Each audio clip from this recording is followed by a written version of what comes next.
Okay, so welcome everybody, and I'm very excited today to have Jacqueline Bennis joining us. Jacqueline is a counsellor and a psychotherapist, and at the moment we've been speaking a lot about what's happening in the world with COVID and the mental health issues that are happening, and I've been talking to Jacqueline about it, so I thought it would be great to get her onto the program and have a chat with us about the work that she's doing with people. So first of all, Jacqueline, tell us a little bit about yourself and how you came into doing psychotherapy. Thank you for having me. I started a long time ago. I did my training in '95 and qualified after a 5-year diploma course in psychotherapy, qualified in 2000. And basically, I've been seeing clients ever since. It's something I always wanted to do, but I suppose I got chatting to somebody one day who was doing the training that I eventually did. And she was telling me about the marvelous workshops they did on dreams. And I was always fascinated in dream work. So that sort of got me really hot and ready to go. And I do a lot of work on dreams. And I do, as you know, I trained to be an EMDR therapist. And I also did an imago couples relationship therapy training. So I see couples as well, and a lot of trainings in between times. So, but my core emphasis really is on early life attachment trauma. Okay. Because I believe that everything that happens to us in our lives triggers us back. All the disappointments, rejections, abandonments triggers us back to those early life attachment traumas. Yes, so I work a lot with that. I'd second that. So, I mean, mental health at the moment is a hot topic, especially with what we've been going through with COVID-19. And have you seen a specific increase in particular issues around this from your practice? Well, I've noticed the anxiety, of course, that most of us are feeling because, the whole world population went to bed one night feeling that they knew what they were doing and woke up the next morning and their whole world had been turned upside down with certain countries going into lockdown, people being restricted from what they could do and couldn't do, and people, weren't able to work, weren't able to go out to work during the lockdowns. And of course, this has had a huge impact on people because life as they knew it changed almost overnight. And so anxiety levels, of course, jumped through the roof because those people who were already working on their core sense of who they were, sense of self, if you like, they already had a kickstart. They already had a head start because they're working on themselves and they're starting to understand where they came from, what kind of childhood they had, how that's impacted on their lives. So they had a bit of a head start. But somebody who, wasn't in the process of going through any kind of therapy or had certain other mental health problems, they are the people who this has impacted greatly upon. Yeah. And I mean, I was speaking to a friend this morning who's was counselling and working with people in Australia right now. And I'm interested to hear, I mean, the Australians are really taking this hard right now. I mean, especially, let me clarify that, the people who are in Victoria, who are in lockdown and they've just had it extended another 3 weeks. And they're really struggling, and I suppose because the country for the first time in 30 years has also been told that they're now in a recession. And it's very interesting seeing the different psychological effects from the different countries as well about how things are happening and how people are coping with it. Well, of course, and the lockdown, let's talk about the virus. The fact that there is a virus has impacted so many people's lives, and sometimes in a most disastrous way. I mean, if you can imagine people who are having marital problems or domestic violence problems, how difficult this has been for those kind of people, because, you know, they have nowhere to go, they can't escape, you know, and for children who are you know, being badly treated by their parents, or who are going through other kinds of problems, it's been really hard for people, and people have struggled a great deal and are still struggling. Yeah. You know, without talking about the economic problems, that people, you know, lost their jobs, or are having difficulty even finding food to eat. I mean, it's huge. It's a huge problem. Yes, I know. Even from the point of view of people working at home now, I mean, it completely throws the whole family unit into chaos. It actually, you know, your whole idea about who you are as a person who goes to work or has a profession, all of a sudden that's melded into the home life, and that's also another challenge for people as well, as they can't really differentiate between being at work and being at home, and how to cope with that as well.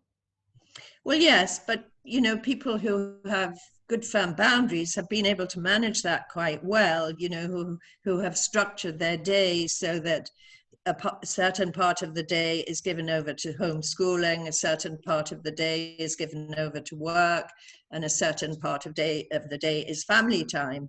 But a lot of people, you know, can't get there, can't manage that. And as you say, for a lot of people, it's a huge disruption, and they have found it really difficult to cope with being locked in, or having you know, having a situation where they no longer can go out to work, or they no longer have a job, or whatever the situation is. Some people have thrived, though. There are people who have thrived. There are people who have discovered that they can work just as easily from home as they could going out to work every day. Yeah. And and maybe these aren't the people who have 5 kids at home, I don't know, but, you know, they have discovered that they actually enjoy the freedom, and they relish the fact that, you know, for those people who maybe spent 4 hours traveling, you know, a whole day traveling, a 4-hour travel complete journey going and coming home, they've benefited from that, because they've gained such a lot of time. So there are cases where people have actually learnt something from the lockdown, who have gained something that they didn't think was possible before. And that's a good thing. I mean, I hope we all learn something from this, because the planet is dying, and we need to learn something from this when it's all over, and I hope we do, apart from those people who have been stricken so badly that, you know, they just don't know how to move forward. Yeah, that's the challenge right now. And do you think that there are places for people to go who are in this situation? I mean, it's okay for us to sit, I suppose, people who have access to good counsellors, to good psychotherapy, to different, you know, means of being able to manage these issues. Do you think that there is enough social services, or there's enough care for people? Well, I'm very ignorant as to how the care system works in Barcelona, but I can tell you that before the virus, the care system in the UK worked fairly well. There are a lot of places who, you know, meetings in agencies that offer meetings for people, group meetings for people to go and talk about their problem, like the fellowship, for instance, for anyone who is in recovery, whether it's drugs, alcohol, gambling, shopping, whatever it is. There, you know, in the UK, there's a meeting every day somewhere in every town and city. And would that be online now, do you think? Do you think people could look for that? Maybe it is. I think maybe it is. And there must be something similar that exists here. A similar situation. When I was working in London, I mean, I worked for an agency for a long time, both as a supervisor, and at the beginning of my training, I worked there as a trainee therapist. and it was a drop-in center, and you know, you saw people for 6 sessions, a block of 6 sessions, people who were in crisis, people who needed to talk and go over their problems. And there are many agencies in the UK like that you don't pay for it, or you pay according to your means. So obviously, if you're working, you pay according to what you can afford. If you're not working, you pay a minimum of, I don't know, £3 a session or something like that. And there are many agencies in the UK like that. So, you know, but here, I'm not so sure. I'm not so sure about that. Do you think the stigma around seeing someone for mental health issues or psychotherapy or counselling has changed over the time that you've been working in this industry? Oh yes, absolutely. It's better. It's much better now. People, you know, I used to love the way people in the US used to talk about going to their therapist, and this was 30, 40, 50 years ago. People would talk openly about this. In the UK, people were much more reserved. They maybe told a friend, a close friend, but they didn't shout it from the rooftops proudly, you know, I'm seeing a therapist. Today, people are much more open. Women are much more open than men, but I'm happy to say that men are beginning to come on board. And there are lots of facilities out there and groups out there to try, who are trying to get rid of this stigma that, you know, there's something wrong with people if they have to go for counseling, or if they find themselves in crisis and they want to talk to someone. Men are becoming better at doing it. Women are much more better at doing it. But I'm hoping that in time we will get to the point, we should get to the point where, you know, this is just like going to the doctor. If you've hurt your arm or your leg, or you have an illness or something, it shouldn't be classed as anything different to that. No, I remember when I first started seeing a therapist, and I would have been in the late 80s, actually, early 90s, and I remember coming home and telling my husband. He was horrified that I needed to do. He should have been horrified. I left him not long afterwards, but it was a huge stigma, though. It was a terrible thing to tell anybody that you were actually seeing a psychiatrist or seeing someone who needed to help you was very stigmatizing at the time. Absolutely. And I, you know, earlier on in my life, I suffered greatly from depression, and which somehow started again. I thought I'd got rid of it, and it started again shortly after I got married. And I remember for 20 years, I think, no, not 20 years, something like 15 years, I kept it a secret. I play acted over those periods of, you know, when I felt really depressed. I play acted and pretended nothing was wrong. And I mean, it shows the state of my relationship, that the man that I lived in didn't notice that there were certain changes going on in all that time. And when I did reveal it, and every intuitive part of me told me not to, but I overrode that and revealed it, I was absolutely pulled to pieces and ridiculed. So I learned a really big lesson in that. Well, I'm glad that you and I are past that. That the next generations are actually much more open-minded, and maybe, you know, people like ourselves who have been through that stigma and opened up about it has actually helped that to happen. Well, you know, I noticed the younger generation of therapists, they're getting younger and younger. And in our training, you weren't allowed to start the training. I think it was until you were 26 years old. Anyone under 26 couldn't begin the training, because they believed that anyone under 26 didn't have enough life experience to, you know, to start this training.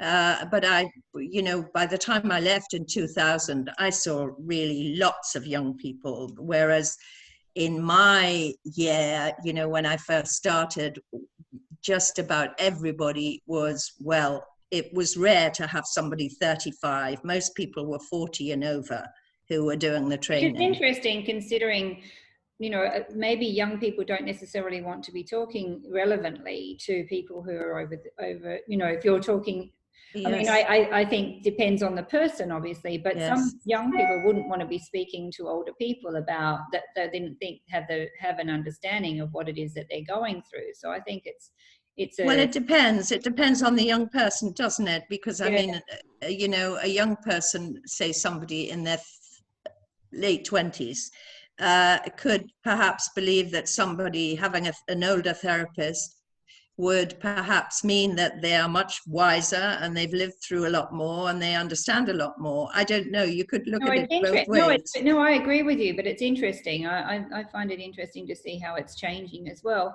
And I know that you're giving regular podcasts on issues such as eating disorders, codependency, and your specialty, childhood trauma. Do you think that those issues, if they're already something that you're dealing with, manifest more during times of stress? Do you find that they really start to come out in a way that, absolutely. As soon as somebody's anxiety levels go up, they act out. They have to try and calm themselves. They have to try and soothe themselves because they no longer feel safe. So if there is an ongoing addiction, of course, that will be exaggerated, or that will be even, it must be really hard even for people who are in recovery, no matter, well, except somebody perhaps who's been in recovery for over 20 years, that's different. But somebody, let's say somebody who's only been a year or 2 years in recovery, the strain of trying to deal with a life situation that they don't understand and remaining in recovery is really hard. Yeah, I can imagine that too. I think that's part of, well, how do you feel that the long-term effects over the last 5 or 6 months? I mean, I think it's going to, well, tell me what you think. I think we're only scratching the surface of this now. I don't think we're really even getting into the stage of what's going to happen next. No. I know that the suicide rate in the UK, I don't know what it is here, but I know in the UK it's an alarming rate there are alarming men of over 40 who commit suicide. Anything like this, if somebody is already wobbling, if somebody already doesn't feel safe and is struggling, something like this must be huge, have a huge impact on them, because they're no longer able to do their normal routines, if it's work or leisure or whatever, not perhaps it isn't perhaps so easy to meet socially with friends or other people, and it must be having a devastating effect on people. I don't think we've seen anything yet. No, I think, as you say, we're gonna, this is gonna go. It seems like this is going to go on for some time, and I think when it's all over, we're going to really then see, the wreckage, what's happened. Yeah.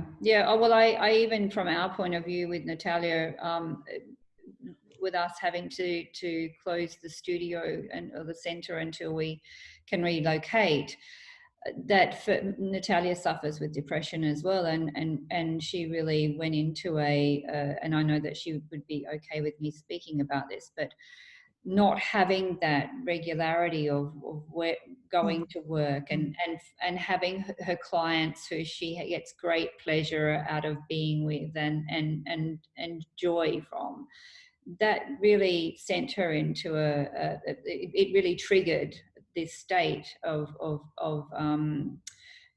disharmony within her, and it took several months until we started to get the online program going, and she started to be able to find her feet again in what she finds is giving her purpose in her life. It's helping other people.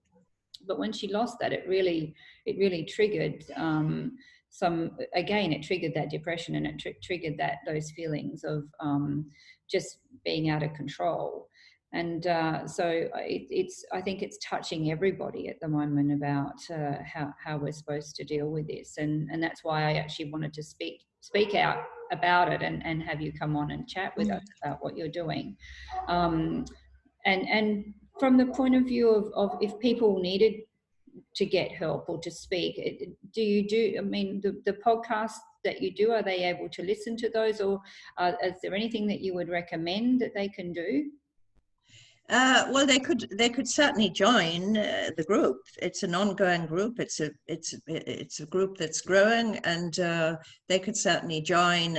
You're asked to give a little donation, but then you can watch the earlier or later podcasts, or as they're happening, you can watch them on Facebook or YouTube, and watch them as many times as you like. Yeah, and do you think they're of benefit to people who are going through these issues at the moment? They certainly are helping. I mean, what we're seeing in the comments from people, they are helping, and they're revealing quite a bit. You know, some people are quite good at reading about stuff. They're quite good at working on themselves, and they've got to a level of awareness where they're ready to receive anything new, and you know, a lengthy explanation of what's going on for everyone, and they can see themselves in there somewhere, something that has affected them or is affecting them. So I think they're useful. And even the feeling of not being alone, you know, feeling that they're, yes, because I think that's one of the other challenges of people being locked in as well, or now with our social distancing, people are isolated, especially people who don't have partners or don't have families, or who are alone. It's challenging for people. Well, people feel so powerless, you see, and there's such a great sense of loss, which is what you were talking about when you referred to Natalia. There's such a huge sense of loss. Something's been taken away, and that, as I said earlier, that triggers us back to early life abandonment issues. And so we go back into a really, you know, we identify with a feeling that was very uncomfortable.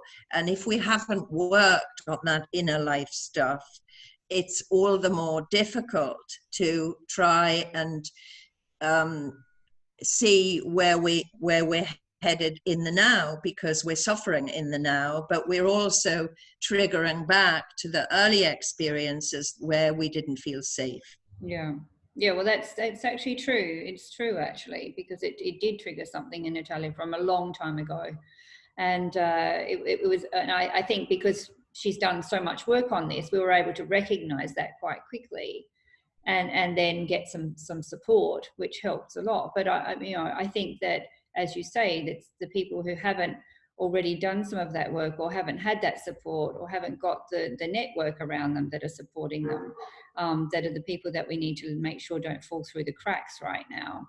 So I think that if anyone has those friends or people around them, that we need to support them at the moment and give them the best we can. I think perhaps in this country, people, I don't know, maybe they deal with crisis situations in a more open way. I'm not sure, because in the UK, what you find in a lot of families is that people are embarrassed to talk about stuff. They come out with platitudes like, "Oh, you'll be all right," or "It's not as bad as that," "Oh, don't, let's look on the bright side." Well, that really isn't helping somebody who's struggling and who's really feeling awful and suffering. That is no help at all. You need somebody who can sit and say, "Look, I'm here. If I don't want to push you, but if ever you want to talk, I'm here. I've got a good ear. I will listen. I'm not going to try and sort it out. I'm here to hear you." And sometimes that's really important for people to feel heard, without somebody interrupting them and saying, "Oh, why don't you do this?" or "Why don't you try that?" or, So I don't know, maybe Spanish people find it easier to talk about feelings. I don't know. In the UK, there are still within family dynamics, there are still a lot of people who feel very uncomfortable talking about their feelings. Yeah. So, you know, if you're in a family like that, you're not gonna get the support you need from the other members of your family. No, it's very much a cultural thing, isn't it? It's interesting, and I think as the world right now goes through this trauma together, it's going to be interesting to see how we all transition through it, and how we can support each other, and how the countries support their communities as well. Absolutely. Yeah. Absolutely. Because it's all about feeling safe. People have to be able to feel safe. And if they can't feel safe in their government, they're not going to feel safe anywhere else either. Yeah. You know, it goes far beyond the family unit or the friends unit or anything like that. It's you know, it's the total. This is a bigger picture thing, right? Absolutely. Absolutely. Yes. People need to feel safe. People need to feel that somebody is doing the best they can for them, is taking care of them, has their interest at heart. Yes, exactly. Well, it's been wonderful speaking to you. And if anyone wants to get in touch with you, how do they get in touch with you, Jacqueline? Well, they can get in touch with me by email, jackiebennis@gmail.com. Maybe you can put that up afterwards. I don't know if you can include that. I can. Yes, I can. And I'm happy to talk to anyone who wants some advice or just wants to chat, or, you know, I'm happy to do that. You're a wonderful woman. Well, thank you so much for talking to us, and I'm sure we'll be in touch to do some more discussion about this as we go through. Take care, and thank you. Look forward to speaking to you soon. Ciao. You take care too. Thank you very much. Bye-bye.